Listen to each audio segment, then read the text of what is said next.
You're listening to Clearview Today with Dr. Shah, the daily show that engages mind and heart for the gospel of Jesus Christ. I'm Ryan Hill. I'm John Galantis, and welcome back to the studio. All of our listeners, all of our viewers, we are so glad you're here with us today. Joining in on the conversation, got a great conversation we're so excited to share with you guys. But before we do any of that, I want to welcome our host, Dr. Shah, who's a PhD in New Testament textual criticism, professor at Carolina University, author, full-time pastor, and the host of today's show. Dr. Shah, welcome. Thank you. It's good to be here. Today. Good to see you guys. Dr. Shah, I wanted to read a check-in before we do anything else today. One of our check-ins this was an Apple Podcasts comment that someone left. Okay, great. As a review, really, I should say. I am forever grateful for an awesome church family and leader. So I think this person goes to our church. Sundays being in church is the most comforting day for me and sets the week as well as strengthens me in my Christian walk. This podcast has just escalated that for me as I turned off the music radio, and my morning drive to work is now this awesome podcast as well as my drive home. If you haven't tuned in, do it one time, and I promise you will tune in every day. God bless you, and thank you for the guidance you all provide. Thank you, Dr. Shah, for your daily leadership on our faith and dedication to following God's word. Wow. That's amazing. That's a glowing review, very much. In fact, you know what? Grateful. Give some gratefulness to that review. and we appreciate people taking the time to do that. It really helps us. So if you haven't done that in a while, please do it. Take the time just to leave us, even if it's a sentence, 2 sentences. It not only helps us, but it also helps somebody else. That's right. That's who exactly may be, just checking out what is out there in the Christian world, what is biblically based, what is loving and kind, but at the same time, very strong on biblical morals and values and ethics.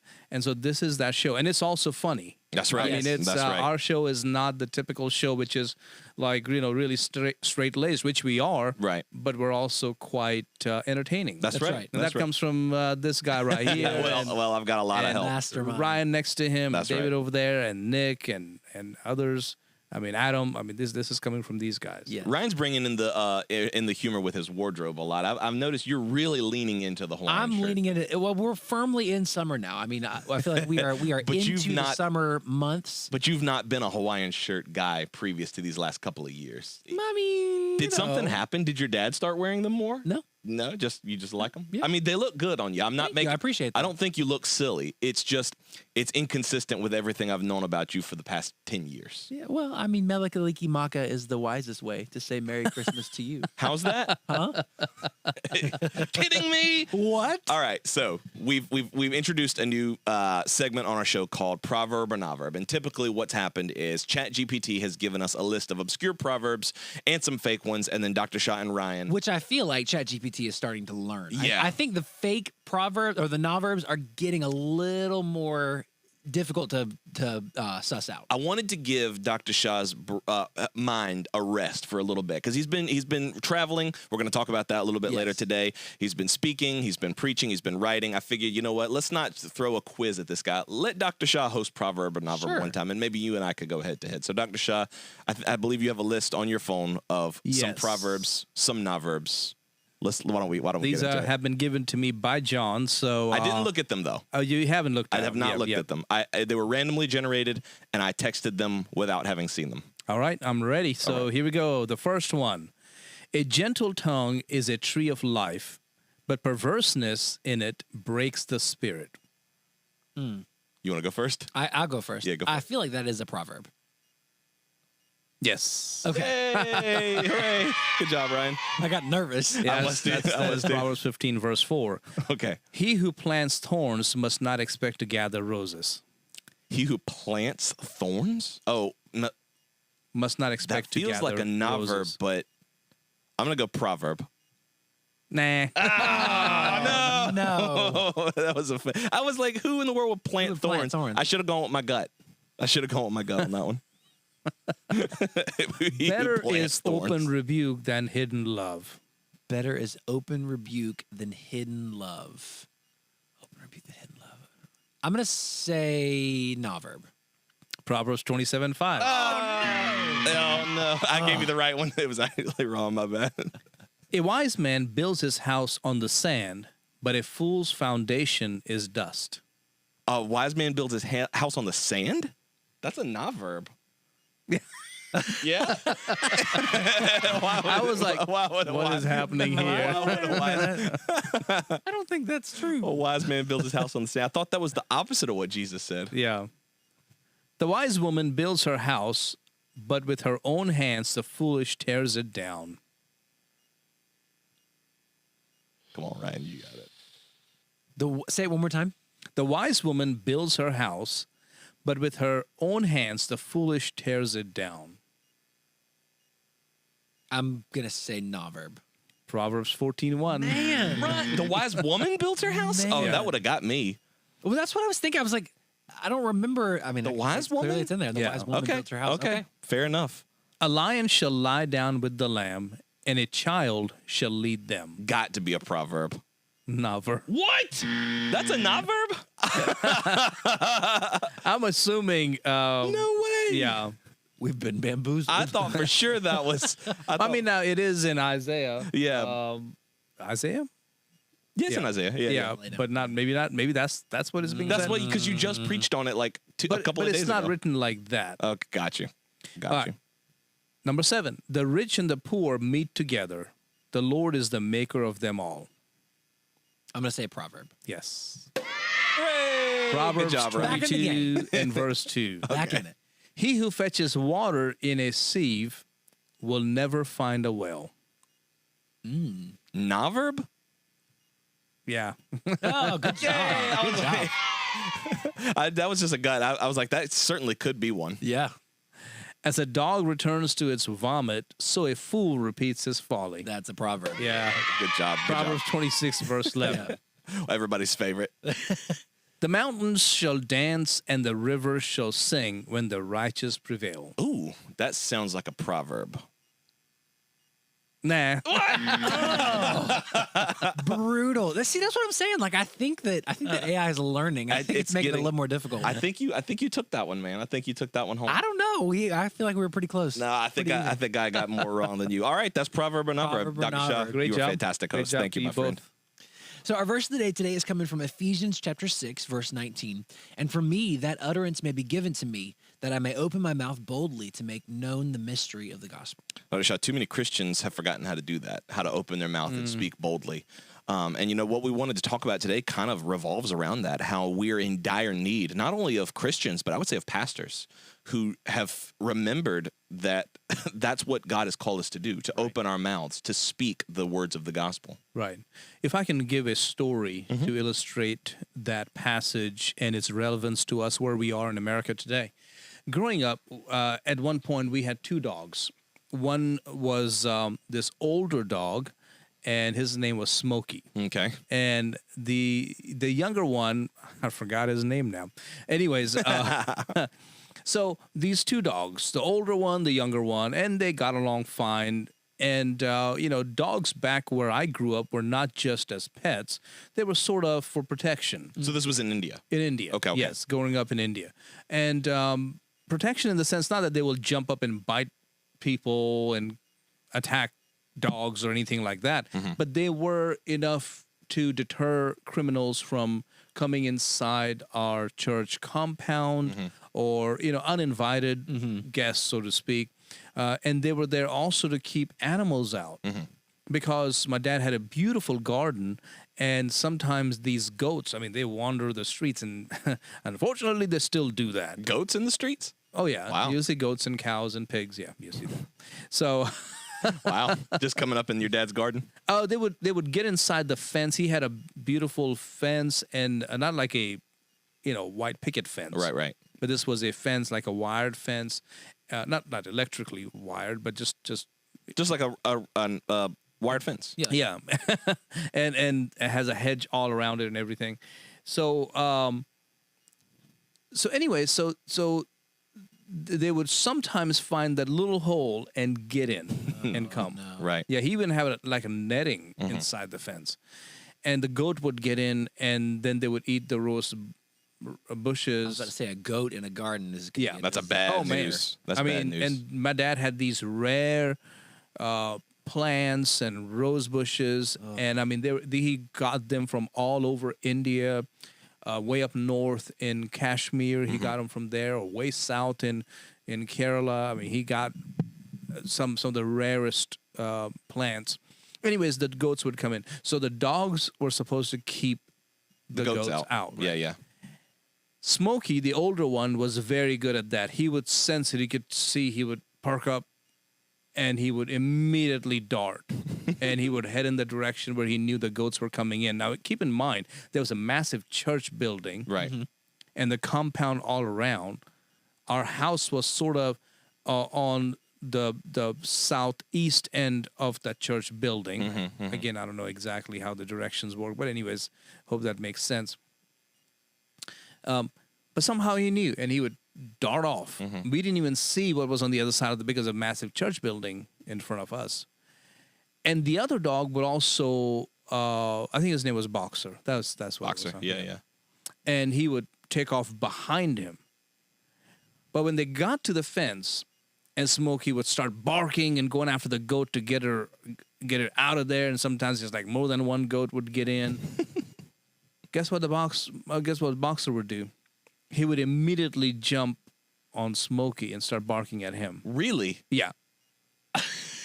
What? Why? Yeah, I mean, Just confused, didn't know what was going on? yeah, he would like stop him, and then Smokey would kind of get confused, and this would happen every time, and over the summer, multiple times a day, and he would get confused and Boxer sabotaging the operation. yeah, and then he would just kind of back up and just go, plop down somewhere.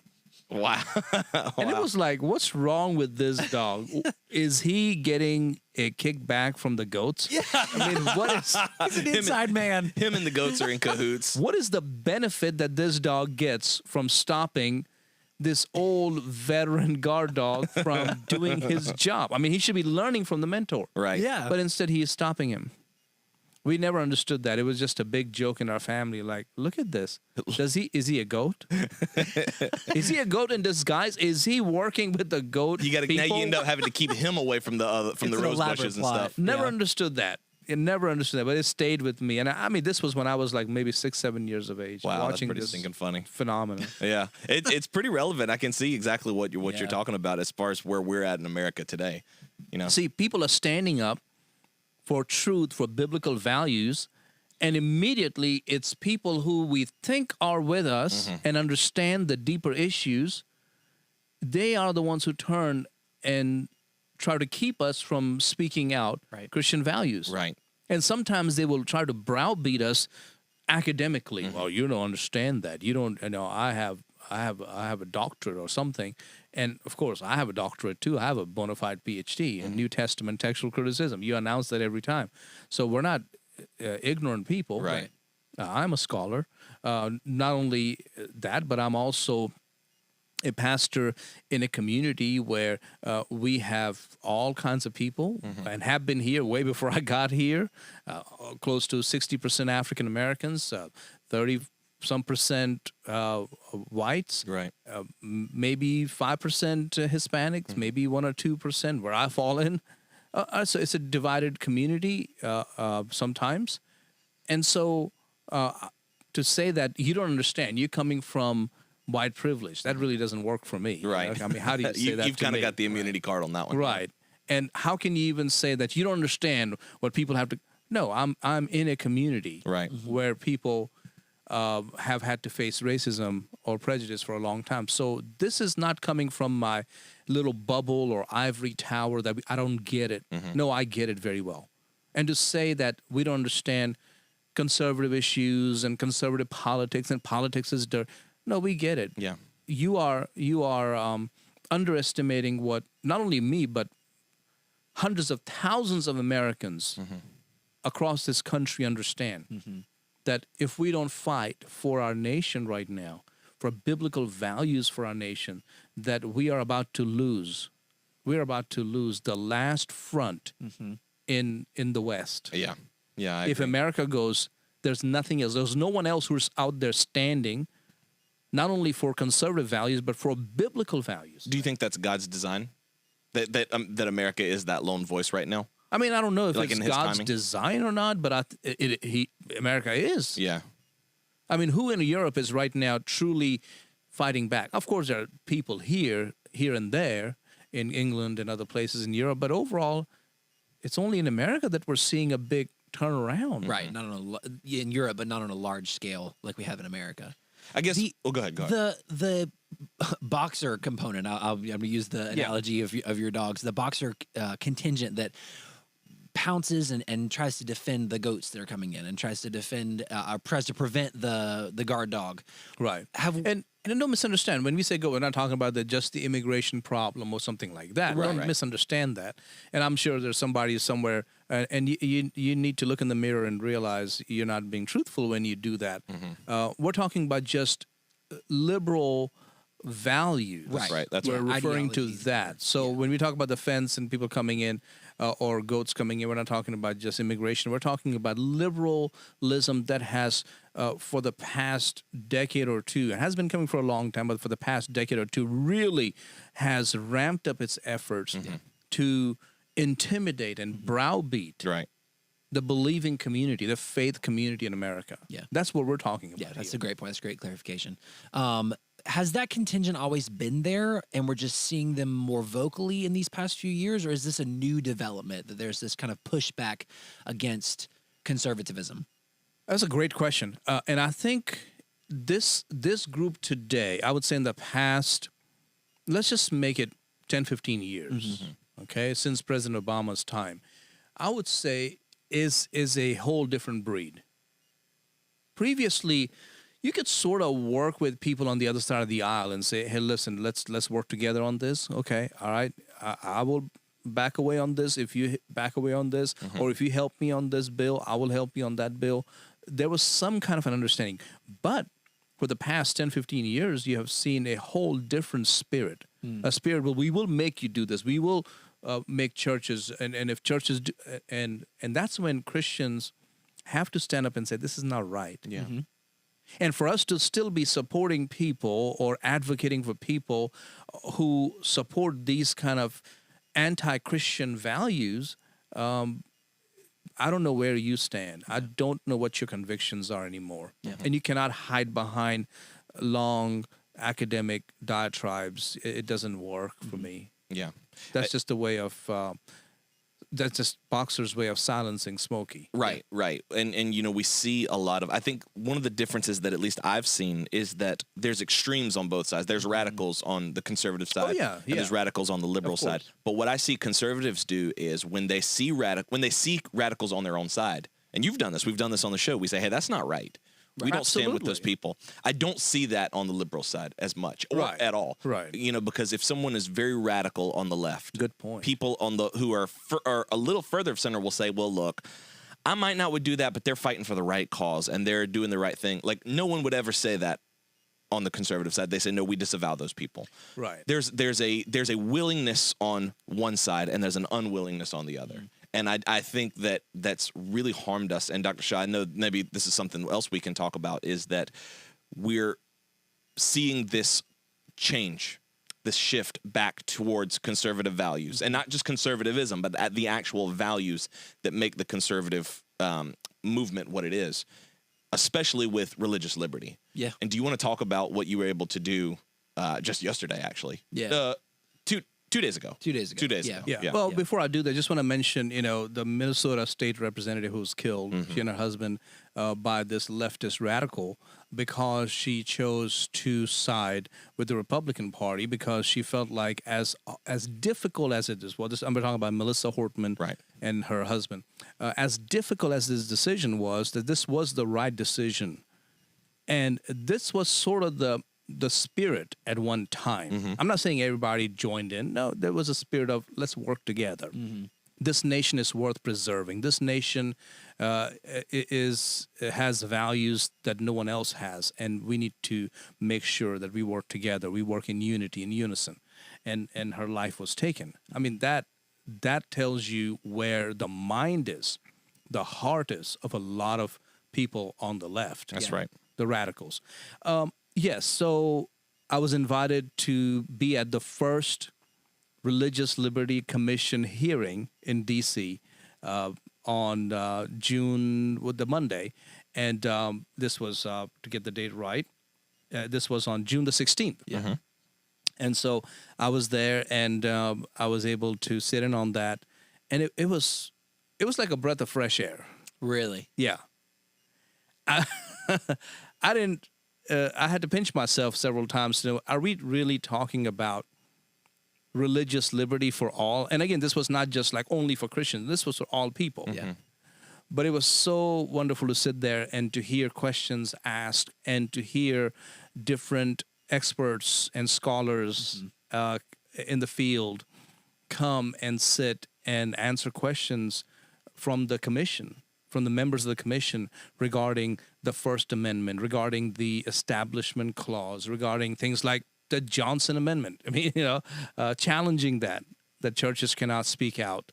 And so all of this was a result of President Trump establishing the Religious Liberty Commission on the National Day of Prayer back in May of 2025. Yeah.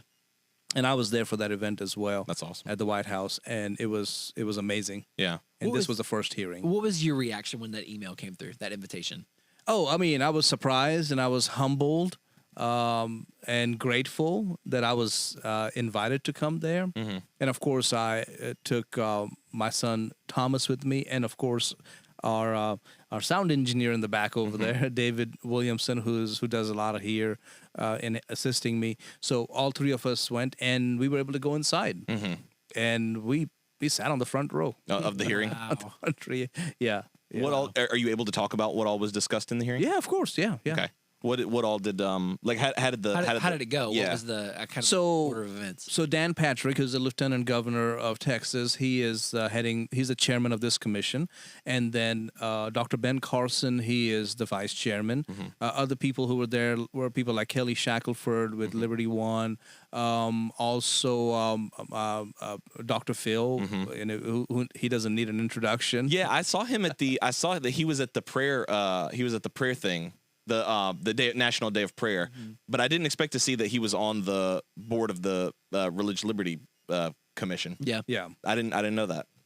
Yeah, so he was there as well, and there were several other people. Allison Ho was there. Yeah, Carrie Ballard was there. She is Miss USA. Miss USA, yeah.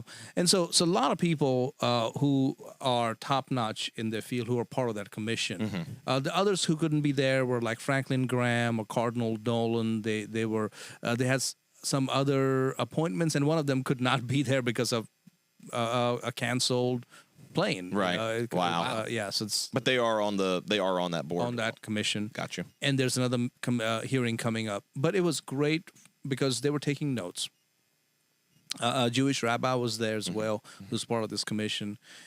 So they were taking notes. They were taking down all information they could from experts in the field, so that they could go before President Trump in 2026 and make recommendations. I mean, they are going to directly advise the president to make decisions that will ensure our first freedom rights for generations to come. So you were able to sit in on that hearing. Were you able to talk to any of those people? Oh, yes. Afterwards? Yes, several of the senators. I talked to a senator from California, a senator from Michigan, senator from our own state of North Carolina, Senator Ted Alexander. He was there. So that was wonderful to talk to him. Yeah. Great, down-to-earth person. He was right on the front row. And so it was educational, but it was also very uplifting that we are now discussing things. For example,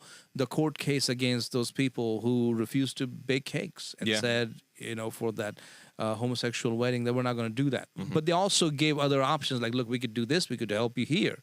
But you knew that there was an agenda coming from the gay community to just harass this couple. Right. That should not have happened.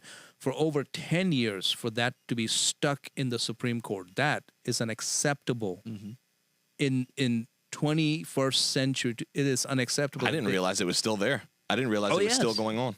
Wow. Yes. I mean, the couple had to move all the way to Montana. I mean, it's ridiculous that this kind of stuff goes on. And then constantly to be harassed that if a pastor speaks out on conservative values, you separation of church and state. We had someone try that with us on Facebook. After there's a beautiful button. Yeah. Just like President Trump talked about the big, beautiful bill, there's a beautiful, big, beautiful button. It's called delete. That's right. We will delete you. Yeah, oh yeah. Oh yeah. It's a magical button. Yeah, there's always going to be trolls out there, but it's like you said, they hide behind this idea of separation in church and state, which is really, I don't think, not John, but the idea is pastors shouldn't be involved in politics at all. Either because it's dirty or just because I don't want you influencing politics, because really I hold those ideals. I don't know what the issue is. I think it's just a way to silence somebody who speaks. I put them in the same category as my dog growing up, Boxer. What was his motive? But I don't know, maybe deranged. Yeah, could be. We can't rule that out as a possibility. Yeah, maybe you were groomed in liberal politics, and I know this person. They're groomed in liberal leftist garbage, and I get it. You want to be accepted by your friends. So you can put on party hats and dance at parties celebrating gay love. I mean, I get it. You're doing that, but you cannot silence me. Yeah. It's not acceptable. Right. So people have their ulterior motives for trying to silence Christians and pastors and churches. And it was great to hear that a lot of this will be repealed. Yeah, it's good that you were able to actually go and be there and be invited. Number one, just the honor of being invited to something like that's that. huge. That's not just like open access to the entire public, because you were invited to be part of it. Right. But then seeing the hope, it's easy for us to talk on the radio and say, hey, listen, good days are coming. But when you're actually there and you're seeing and you're hearing these conversations happening and you're seeing that there's a plan to put this stuff into in place. real time. In real time, because we're there. This is not something we're reading in the news or hearing on social media, because a lot of times, and by the way, a lot of times, a lot of good is happening right now in our country, which I'm very proud of and very happy and praising God for. But sometimes a lot of that information gets distorted or twisted. So by the time it comes to us, it has been sort of, I don't know what's the best way to say that, but it has been twisted to serve some agenda that I'm not aware of. Right. And I buy into that, or people buy into it, and then you go, whoa, wait, I don't know about that now. So it was great to be sitting there firsthand, hearing them talk. And it was not just freedom of religion just for Christian people. Right. It was Jewish people. It was Muslim people. It was Hindus, whoever you are, Native Americans. Right now there's a case out there where a Native American sacred ground has been bought by a company for mining purposes. Now that shouldn't be happening. Now somebody may say, they're just Native Americans. No, that should matter to us. That's right. Because if they're going after their sacred ground, then tomorrow they may go after a church. And by the way, that company that's bought that land for pretty cheap and is driving away the people there is from China. Really? So makes sense. So yeah. Surprise. Yeah. So it's time Americans spoke up and say, no, that's not acceptable. Amen. Yeah, it's Amen. encouraging to hear. And I know I speak for the two of us and many of our listeners. We say we're proud of you as our leader, as our pastor, for being part of that, for being a part of that positive movement toward change and toward a focus on religious liberty. And I'm excited to see how it's going to evolve, because like you said, the being invited to the White House for the prayer, National Day of Prayer, that's one thing. But then to know this is only the beginning. Yeah. Like God is making steps here at this little church in North Carolina to start setting up something that we can't even imagine. Amen. Amen. Amen. Guys, make sure you join us tomorrow, same time, same station. We're going to be diving into another great topic here on the Clearview Today Show. Thanks again to our sponsors for making today's episode possible. And don't forget that you can support us by subscribing to the show on iTunes. And you can always support us financially at clearviewtodayshow.com. John, what do you want to close with today? We just crossed 15,000 follows on pray.com. We want to go ahead and, I would say let's get to 15.5, but we're actually almost there as the time of this recording. Let's get up to 16,000. Huh? Let's get to 20. Let's get to 20,000. Yeah, 20K. Let's do that. We'll hit it. We'll hit it hard. We're going to hit to 20K. Thank you so much for following. Thank you so much for giving and supporting us financially every single month. We appreciate you. We love you, and we value you. That's right. We love you guys. We'll see you tomorrow on Clearview Today.